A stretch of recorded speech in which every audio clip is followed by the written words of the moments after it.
அனைவருக்கும் வணக்கம் பிள்ளைகள்.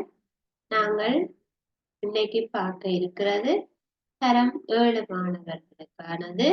தரம் 7 மாணவர்களுக்கான நாங்க நீர் தொடர்பாக படிச்சு கொண்டிருக்கிறோம். அப்ப அதுல நாங்க இறுதியாக பார்த்த விடயங்களை ஞாபகப்படுத்தி கொண்டு அடுத்ததாக நாங்க இன்றைக்கு ஒரு புதிய பாடத்தை பார்ப்போம். நாங்க இறுதியாக நீரை பற்றி பார்த்திருந்தோம். நீர் என்பது ஒரு வாழ்வதற்கான ஊடகமாக இருந்திருக்கிறது. அதாவது நீரில வாழக்கூடிய பூச்சி இனங்கள் அல்லது மீன்கள், தவளை, அந்த நீர் ஊடகத்துல வாழக்கூடிய எல்லா உயிரினங்களுக்கும் அது ஒரு ஊடகமாக காணப்படுகிறது. சரியா?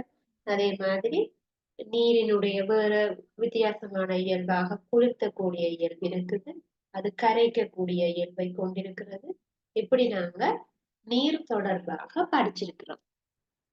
இன்று நாங்கள் பார்க்க இருக்கிறது அமிலமும் மூலமும் தொடர்பானது.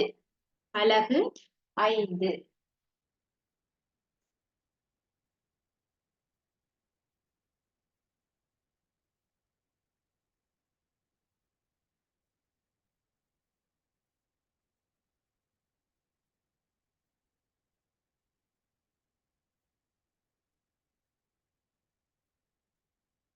அமிலமும் மூலமும் வந்து தலையங்கம் போட்டுக்கொள்ளுங்க, ஹெடிங் போட்டுக்கொள்ளுங்க. உங்களுடைய பாடப்புத்தகத்திலோட 90வது பக்கத்துல இருக்கு. சரியா? சரி, இப்ப பார்ப்போம். இதுல அமிலமண்டா என்ன, மூலமண்டா என்ன, பேசிக்கா முதல்ல அது தெரிஞ்சாதான் அதுக்கு பிறகு அதுக்கு உதாரணம் நாங்க பார்க்கணும். சரியா? சரி, இப்ப பாருங்க, நீங்க சில பழங்கள் சாப்பிடுறீங்க. சரியா? நிறைய பழங்கள் சாப்பிட்டு இருக்கிற அனுபவம் இருக்கு உங்களுக்கு. அப்ப அதை வச்சுக்கொண்டு நாங்க முதல்ல பார்ப்போம். சரியா? இப்ப நீங்க தோடம்பழம், எலுமிச்சம்பழம், புளி, அன்னாசி இதுகள் சாப்பிடக்க எப்படி ஃபீல் பண்றீங்க? அது லைட்டா புளிக்குதுன்னு உங்களுக்கு தெரியும். சரியா? அது லைட்டா புளிக்குது. அது ஏன் புளிக்குது?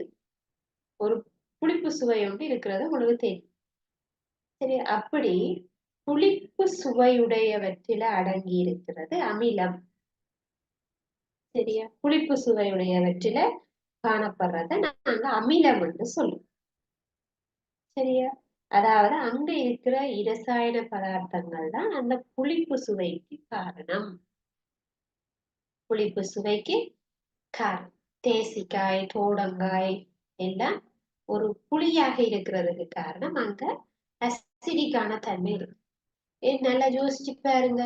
நீங்க தரமாறுல எலுமிச்சம்பழத்தில இருந்து ஒரு எளிய மின் சுற்று ஒன்றை உருவாக்குவீங்க.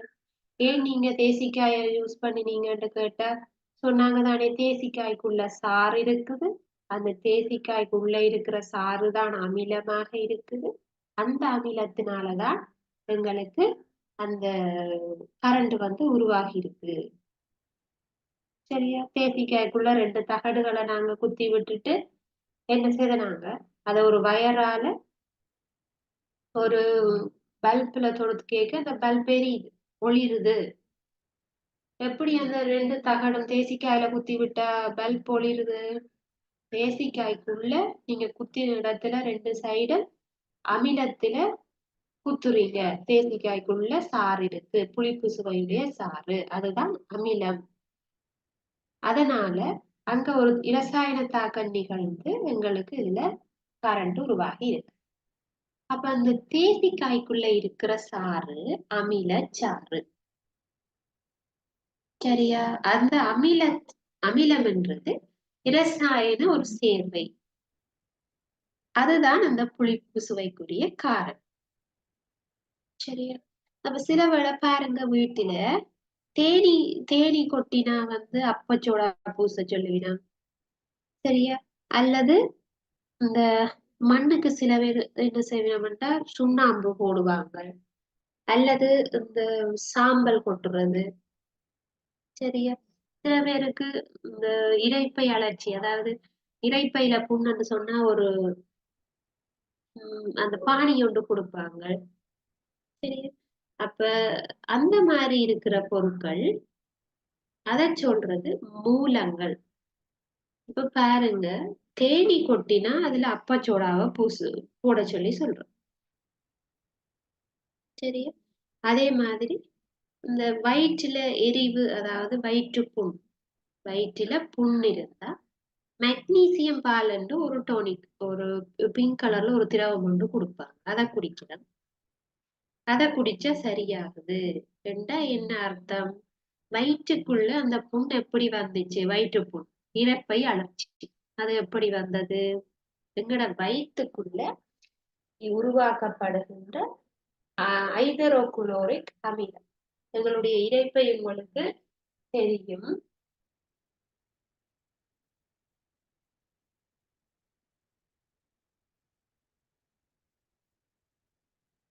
இரைப்பை உங்களுக்கு இப்படி இடது பக்கத்துல ஒரு வளைந்த நிலையில இருக்கு. இந்த இரைப்பையுக்குள்ள சாப்பாடு இப்படியே வந்து சேரும் உள்ளுக்கு. சாப்பாடு உள்ள வந்தா இந்த இரைப்பையுக்குள்ள ஒரு அமிலம் ஒன்று சுரக்கப்படும். சமிபாடு அடைகிறதுக்காக ஐதரோகுளோரிக் அமிலம் இதால சுரக்கப்படும்.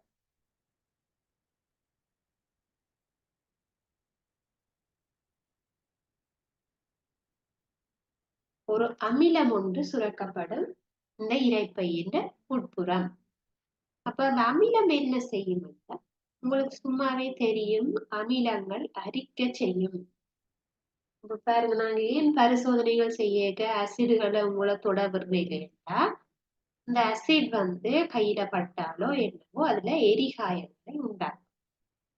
சரி, அப்ப அதனால எங்களோட வயிற்றுக்குள்ள ஏன் எச்சியல் தேவைன்ற சந்தர்ப்பம் உங்களுக்கு கேள்வி வரும். அப்ப அது கூடாதுண்டா எதுக்காக வயிற்றுக்குள்ள அது சுரக்குது? ஏன் இரைப்பையில அது சுரக்குது? ஏன் அது சுரக்க வேணுமெண்டா, நீங்க சாப்பிடுற சாப்பாடு செமிபாடடைய செய்ய வேணுமெண்டா அதுக்கு இது வேணும். உங்களோட சாப்பாட்டை நல்லா அரைச்சு கூழாக்கி ஒரு பானியாக்க வேணுமெண்டா அந்த எச்சியல் தேவை. சாப்பாடு செமிபாடு அடைகிறதுக்கு அமில ஊடகம் ஒன்று தேவை. அதனாலதான் அது சுரக்கப்படுது. அது இயற்கையானது, எல்லாருக்குமே இருக்கு. சரியா? அப்ப நீங்க ஒருவேளை சாப்பிடாம விட்டா, அல்லது நீங்க சாப்பிடாம இருந்தால் என்ன ஆகும்? இந்த எச்சியல் அது தன்னை பாட்டுக்கு சுரக்கும். ஏன்னா அதோட வேலையை அது செய்யும்.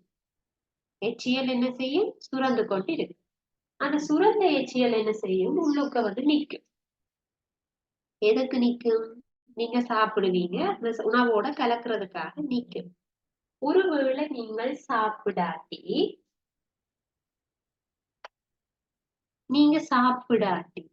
வெறும் வயிறாக இருக்கு, அதாவது இரைப்பை வெறுமையாக இருக்கிற சந்தர்ப்பத்துல அமிலம் மட்டும்தான் இருக்கு. அப்ப அந்த அமிலம் என்ன செய்யும்? இந்த உள்புற சுவர், அதாவது இரைப்பையின் உட்பக்க சுவரை அரிக்கும். அமிலங்களுடைய வேலையே அதானே பிள்ளைகள், அரிப்படைய செய்யும், தோல்லப்பட்ட அரிக்கும். அப்ப அதை நாங்க சாப்பிட்டோம்னா உணவோட மிக்ஸ் ஆயிடும். இல்லை என்று சொன்னா உள்பக்க சுவரை அரிக்கும். அப்ப அரிச்சா என்ன செய்யும்னா இரைப்பை உள்பக்கம் புண்ணாகும். அசிட் கை வழிய பட்டா, மூஞ்சில எல்லாம் பட்டா இப்படி இருக்குன்னு சொல்லுங்க பார்ப்போம். அதே மாதிரி இதுவும் உள்பக்கமாக புண்ணுருவாகும். அதை சொல்றது இரைப்பை அழற்சி.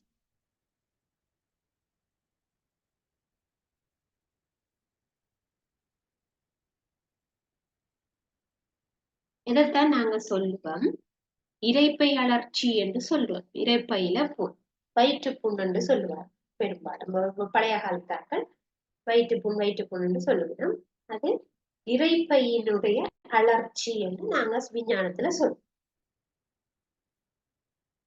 சரியா? அல்லது பொதுவா வீட்டுல அல்சர் என்று கதைப்பாங்க. அது இதுதான் காரணம். அது எப்படி உருவாகுது? நீங்க சாப்பிடாத சந்தர்ப்பத்துல இந்த உருவாகிற அமிலம் உள்புற சுவரை அரிச்சு புண்ணாக்குது. அதுதான் வயிற்றில புண் உருவாக காரணம். சொல்லுவினம் நீங்க சாப்பாடானது டைமுக்கு எடுக்க வேணும்.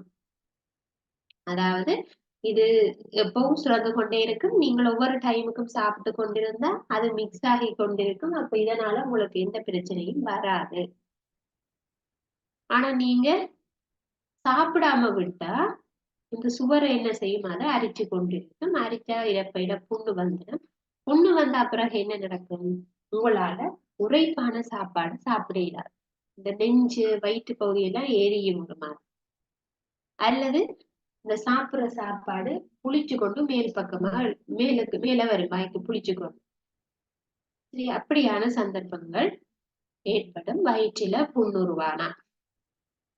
எண்ணெய் சாப்பாடு அதிகம் சாப்பிட இயலாது, உரைப்பு சாப்பாடு சாப்பிட இயலாது, வயிற்று புளிச்சு கொண்டு வரும் சாப்பாடு சரியா வயிற்றுல சரியா நோகும், சில பேருக்கு வீக்கங்கள் இருக்கு. சரி, அப்ப இந்த மாதிரி இறப்பையில புண்ணு உருவாகிற சந்தர்ப்பத்தில என்ன செய்வார்கள் டாக்டர்ஸ்? என்ன செய்யணும்? அல்சருக்கு ஒரு பாணி மருந்து கொடுக்கும். அல்சருக்கு ஒரு பாணி மருந்து கொடுக்கப்படும். அந்த பாணி மருந்துக்கு பெயர் மெக்னீசியம் பால்.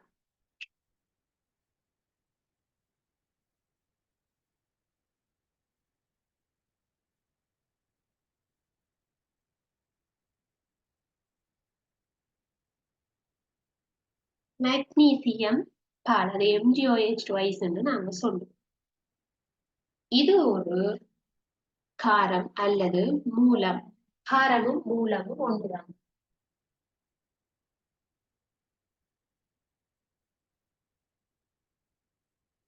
இது ஒரு மூலம். மூலம் அல்லது காரம் என்று சொல்லலாம்.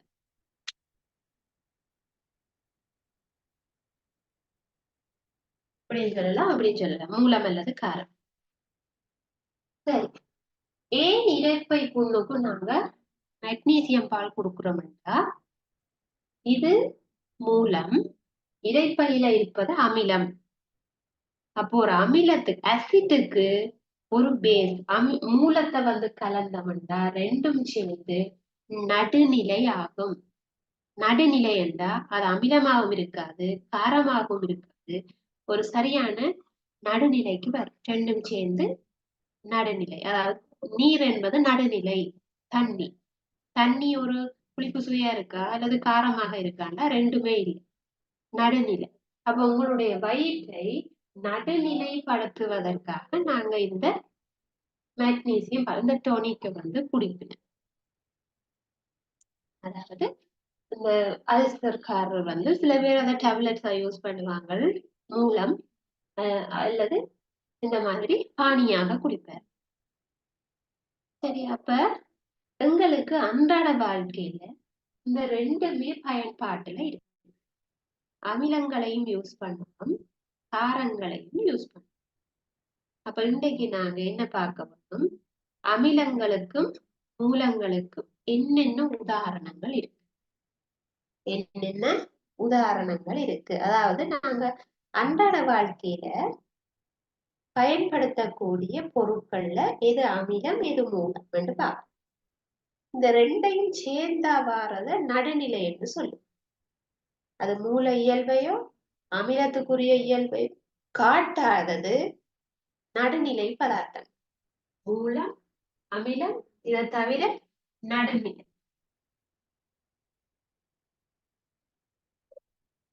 நடுநிலை என்று சொன்னா ரெண்டும் சேர்ந்தது நடுநிலை. இதாயும் இருக்காது, இதாயும் இருக்காது, அமிலமாயும் இருக்காது, மூலமாகவும் இருக்காது, ரெண்டும் சேர்ந்து மிக்ஸ் ஆகி ஒரு நடுநிலையாக இருக்கும். சரியா? ரைட். அப்படி இது நடுநிலையாக இருக்கிற பதார்த்தங்கள் என்னென்ன? சரியா? அமிலமாக இருக்கிறது எது, மூலமாக இருக்கிறதுக்கு உதாரணம், நடுநிலையாக இருக்கக்கூடிய பொருட்களுக்கு உதாரணம். அதாவது எங்களோட அன்றாட வாழ்க்கையில நாங்க வீடுகள்ல பாவிக்கிற பொருட்களை வச்சு பார்ப்போம். சரியா? ரைட். அப்ப பாக்குறோம், எங்களோட வீட்டை நாங்க பாக்குற அமிலங்கள் அப்படின்னா எலுமிச்சம்பழம், தோடம்பழம், புளி, அன்னாசி.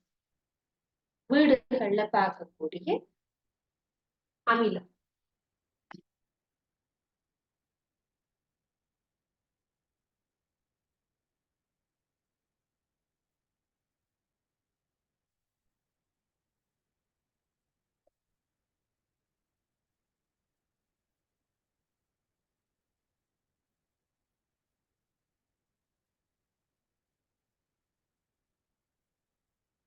அமிலம் என்று போட்டுட்டு தலையங்கம் போட்டுட்டு இதுகளை எழுதிக்கொள்ளேன். தோடை, தேசிக்காய், புளி, அன்னாசி,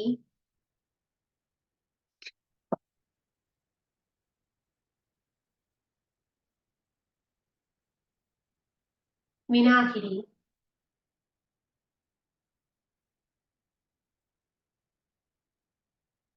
இதெல்லாம் அமிலத்தன்மையான பொருட்கள், வீட்டில் இருக்கக்கூடிய அமிலத்தன்மையான பொருட்கள்.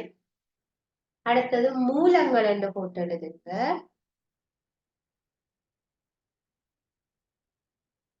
மூலம்,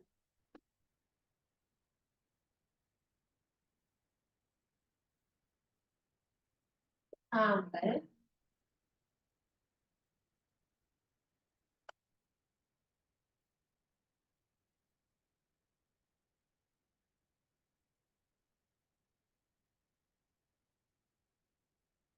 மெக்னீசியம் பால்,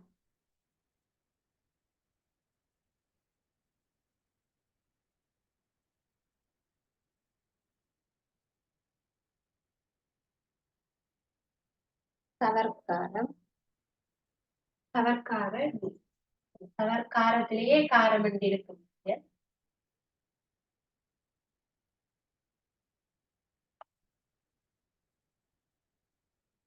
சவர்க்கார நீர்.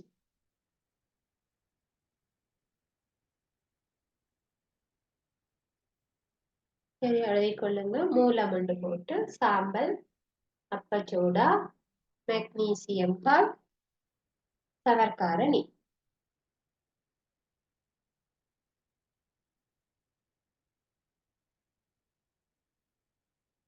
சரி, அடுத்ததாக நாங்க நடுநிலைக்குரியதா அதாவது இந்த ரெண்டுக்குள்ளையும் இல்லாமல், அது அமிலமாவும் காரமாவும் இல்லாமல் நடுநிலையாக இருக்கக்கூடியவை.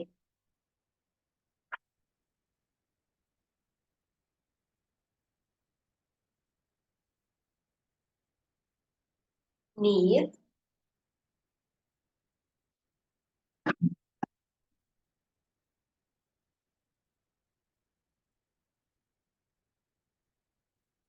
நீர்,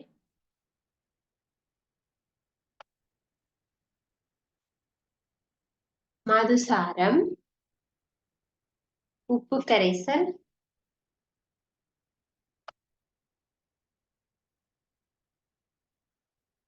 உப்பு வந்து நடுநிலை உள்ளது, உப்பு கரைசல். அதே மாதிரி மண்ணெண்ணெய்,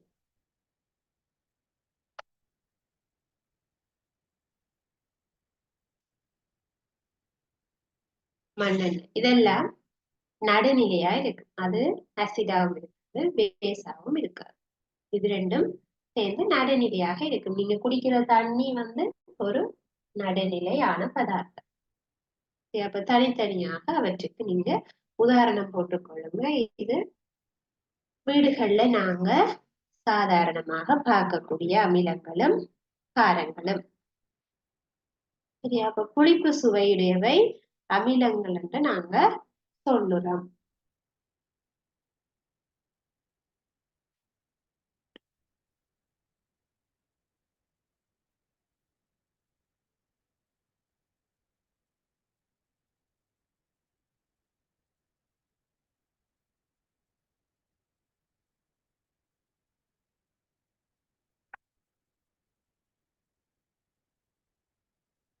சரி, இப்ப நீங்க இத எழுதியிருப்பீங்கன்னு நினைக்கிறேன். அடுத்ததாக நாங்க பார்க்க இருக்கிறது அமிலத்தையும் மூலத்தையும் நடுநிலையையும் எப்படி கண்டுபிடிக்கலாம். இப்ப நாங்க சரி, வினாகிரி என்பது ஒரு ஆசிட் என்று என்னென்ன நாங்க சொல்றோம். சரி, அது புளிக்குது என்றபடினால சரி புளிப்பு சுவை உடையவை அமிலம் என்று நாங்க சொல்லலாம். அதுக்காக நாங்க ஆய்வு கூடத்துல இருக்கக்கூடிய எல்லா கெமிக்கல்ஸையும் தொட்டு தொட்டு நக்கி பார்க்கலாமோ? அப்படி செய்யலாமோ? அப்படி செய்யக்கூடாது. ஆய்வு கூடத்துல இருக்கிற பொருட்களை எடுத்து நாங்க கைகளால தொட்டு தடவி ஒன்றும் செய்யக்கூடாது. அப்ப அதை எப்படி நாங்க அமிலமா மூலமான்றதை எப்படி கண்டுபிடிக்கிறது? சரி, அப்ப அசிடென்ட் தெரிஞ்சா தானே முடியல, அதுல நாங்க கை வைக்க மாட்டோம். சரி, இல்லாட்டி அது கையிலேயோ இல்ல ஊத்தி கைகள் கால்கள் அது சேதத்தை உண்டாக்க கூடும். அப்ப அப்படி நடக்க கூடாதுன்னா என்ன செய்வோம்? எங்களுக்கு அது என்ன ஒரு அமிலம்ன்றது நாங்க தெரிஞ்சு வச்சிருக்க வேணும். அமிலமா இல்ல காரமான்றத தெரிஞ்சு வச்சிருக்க வேணும். ரைட். அப்ப என்ன செய்வோம்னா அதை காட்டக்கூடிய அமிலமா காரமா என்பதை காட்டக்கூடிய காட்டிகளை உருவாக்கி கொள்ள வேண்டும். அந்த ரெண்டையும் காட்டக்கூடியத காட்டிகள் என்று சொல்லுவோம். அமிலமா காரமா என்றதை காட்டக்கூடியவை காட்டிகள். அப்ப சில பேர் பாடசாலைகள்ல படிச்சிருந்தா தெரிஞ்சிருக்கும், அல்லது புத்தகத்துல உங்களுக்கு தரப்பட்டிருக்கிறது. நீங்க அதை பாருங்க.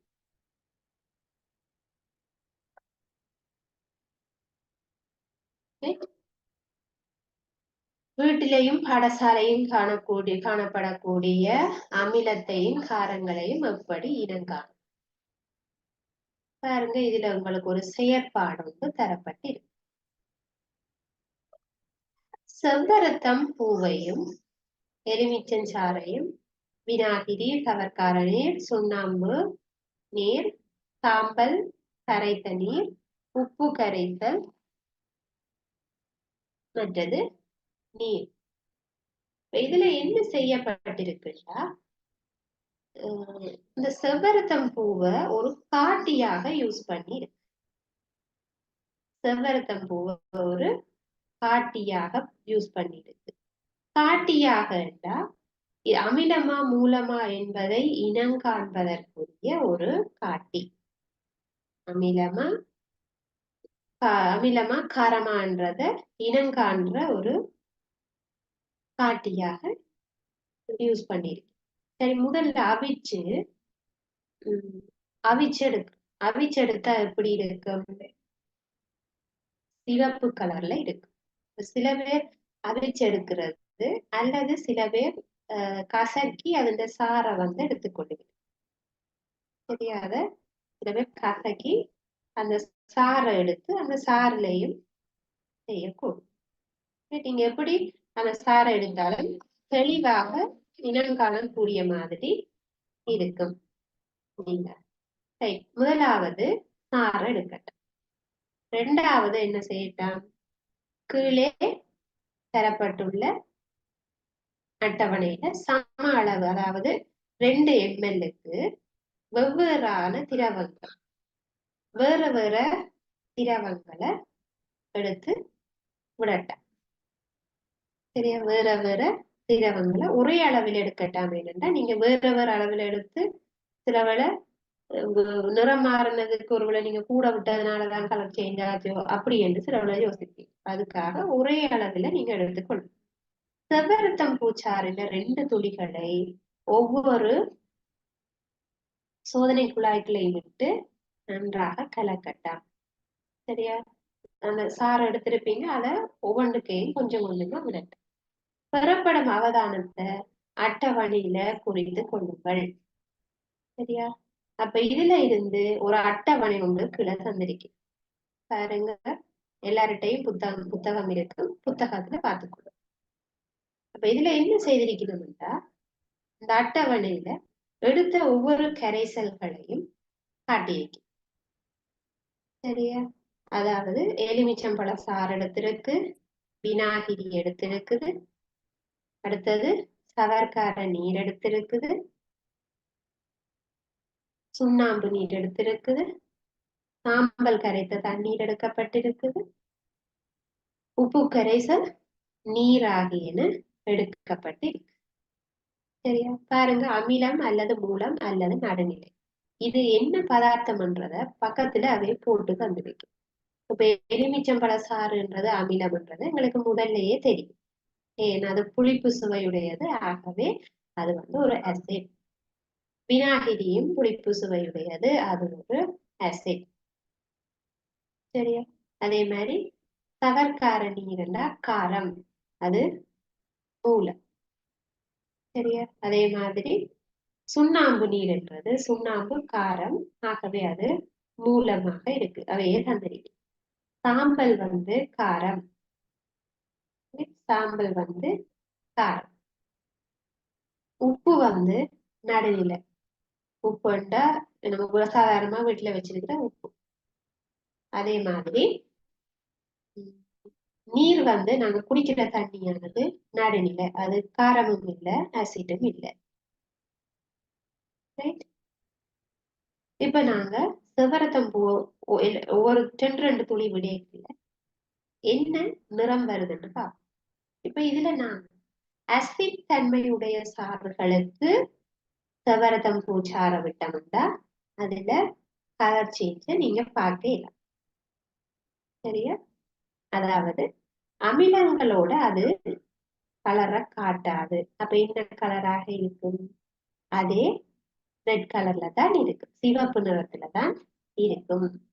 அமிலங்கள்ல அந்த செவரத்தம் பூச்சார நீங்க விட்டாலும் அதுண்ட ரெட் கலர் அப்படியே இருக்கும். அப்ப முதல் ரெண்டுக்கும் பூச்சாட்டுடன் நிறம் சிவப்பு. சரியா? சிவப்புன்னு வரும். சிவப்பு நிறமாக இருக்கும். சவர்க்காரம், சுண்ணாம்பு, சாம்பல் இது மூன்றும் நடுநிலை. நடுநிலை என்றா என்னது? மூலம் என்றா என்னது? காரமான பதார்த்தம். காரமான பதார்த்தங்களுக்கு ஒரு லைட்டான ஒரு பச்சை நிறம் அடிக்கும்.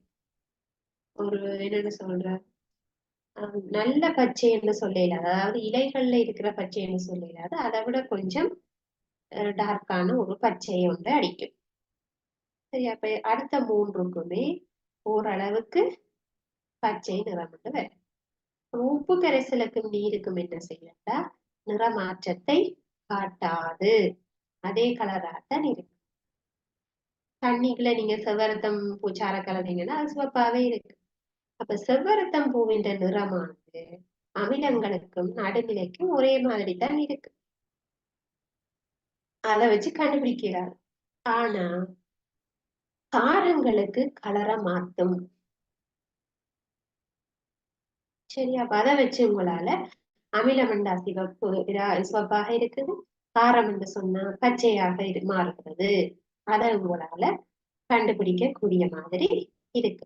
இப்ப செவ்வரத்தம் பூச்சார சொல்றது இயற்கையாகவே அமிலத்தையும் மூலத்தையும் வேறுபடுத்தி காட்டக்கூடிய ஒரு காட்டி என்று சொல்றது. காட்டி காட்டி என்று சொல்லு. ரெண்டையும் காட்டக்கூடிய உங்களோட புத்தகத்துல இருக்கு.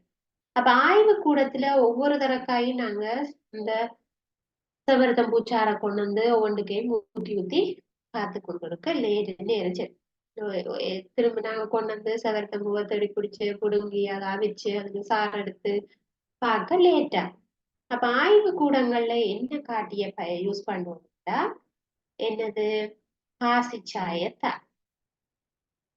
உடனடியாக நாங்க பாக்குறதுக்கு பாசிச்சாயத்தாளை யூஸ் பண்ணோம். பாசிச்சாயத்தாள் எப்படி இருக்குன்னா 2 விதமான பாசிச்சாயத்தாள் இருக்கு. 2 வேற வேற பாசிச்சாயத்தாள் இருக்கு.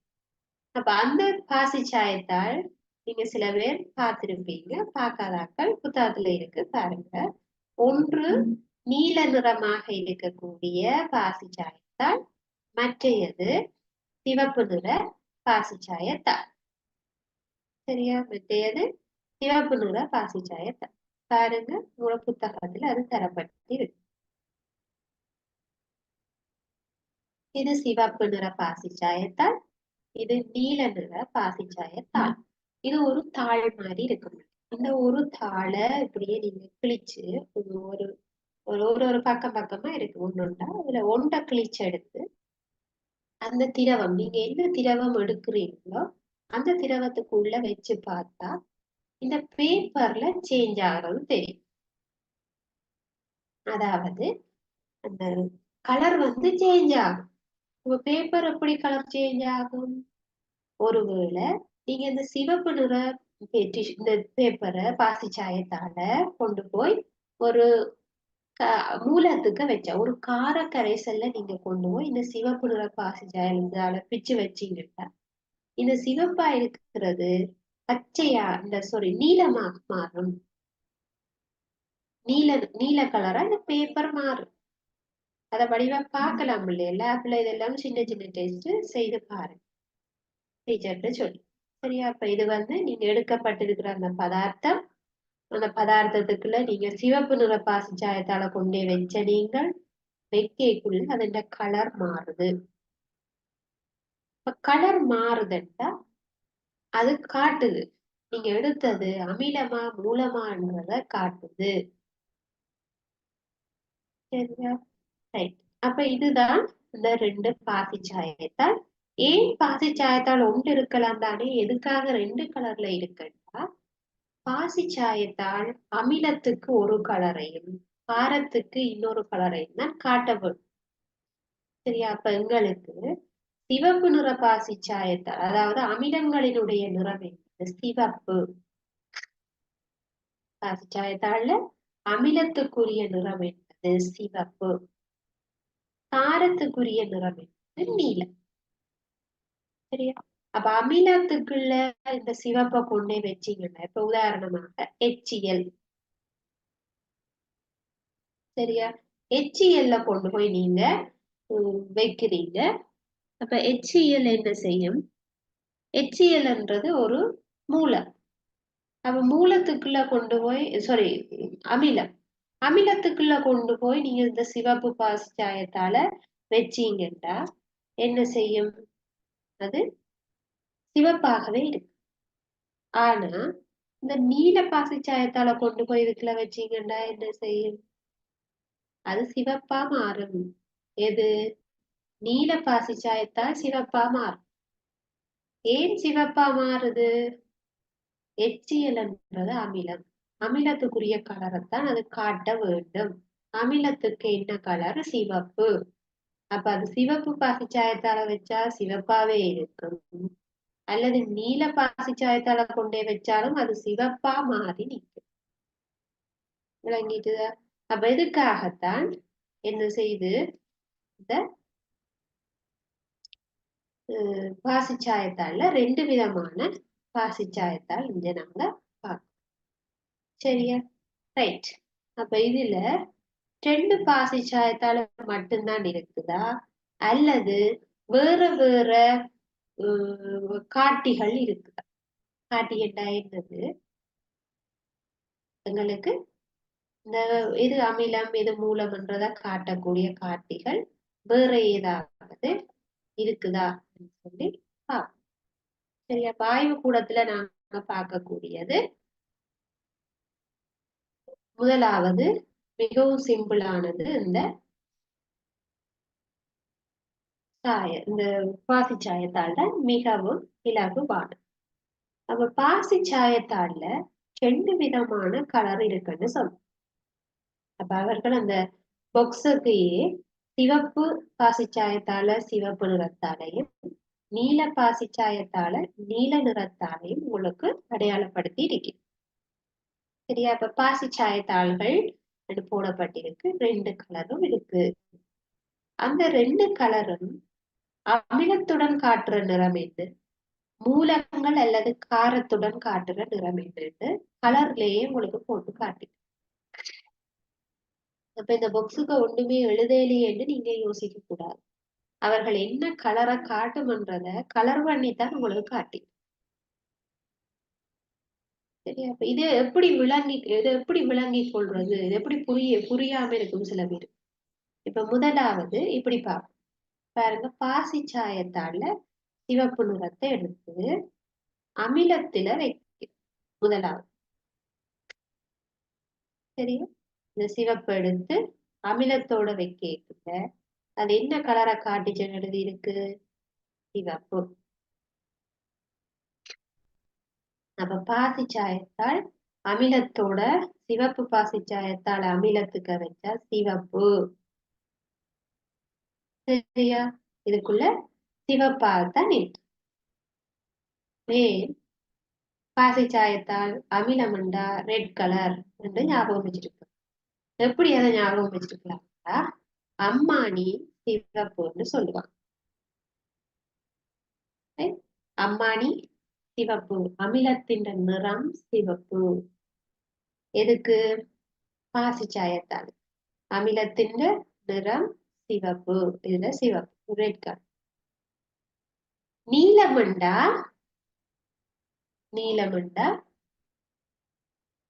அதாவது நீலமண்டா அவர்கள் சொல்றது நீல நிற பாசிச்சாயத்தால். மேல பார்த்திருந்தோம் அந்த பாசிச்சாயத்தால நீங்க அமிலத்துக்கு கொண்டே வச்சு, அமிலம்ண்டா இங்க HCl அதாவது ஹைட்ரோகுளோரிக் அமிலத்துல வைக்கலாம், அல்லது வேற ஏதாவது ஆசிட் தேசி புளியில கொண்டு வச்சு பார்க்கலாம்.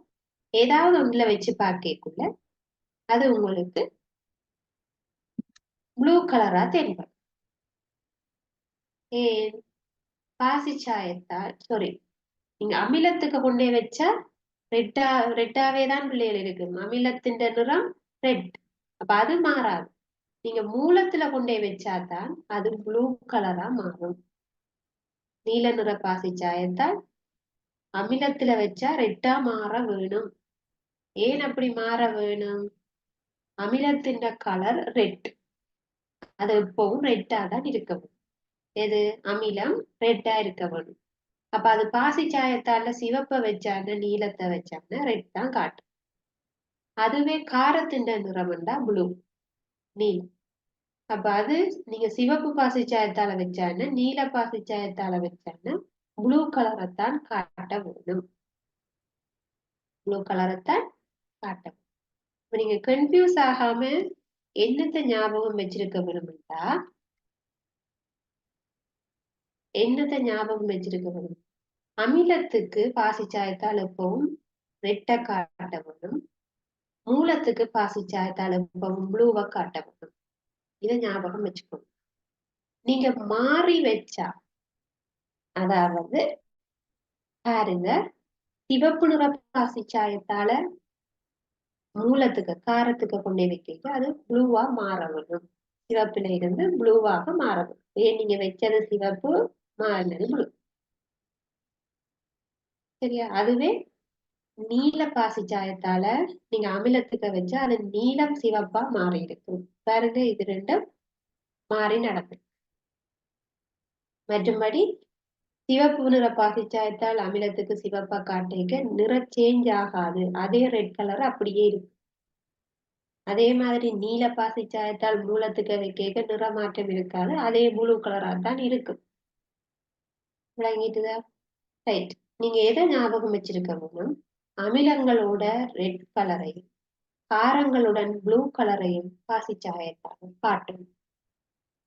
சரியா? அமிலமண்டா ரெட், காரமண்டா ப்ளூ. இது ரெண்டையும் ஞாபகம் வச்சிருந்தா அமிலத்தோடையும் மூலத்தோடையும் நிறத்தை நீங்க ஈஸியா கண்டுபிடிக்கும். சரியா? அமிலத்தோட ரெட், காரத்தோட ப்ளூ.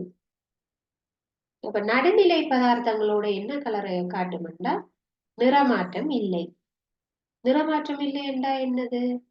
அதே கலர் அப்படியே தான் இருக்கு. சிவப்பு பாசிச்சாயத்தால் சிவப்பா அப்படியே இருக்கு, நீல நிற பாசிச்சாயத்தால் நீளமா அப்படியே இருக்கும். அதைத்தான் நிறமாற்றம் இல்லைன்னு சொன்னேன்.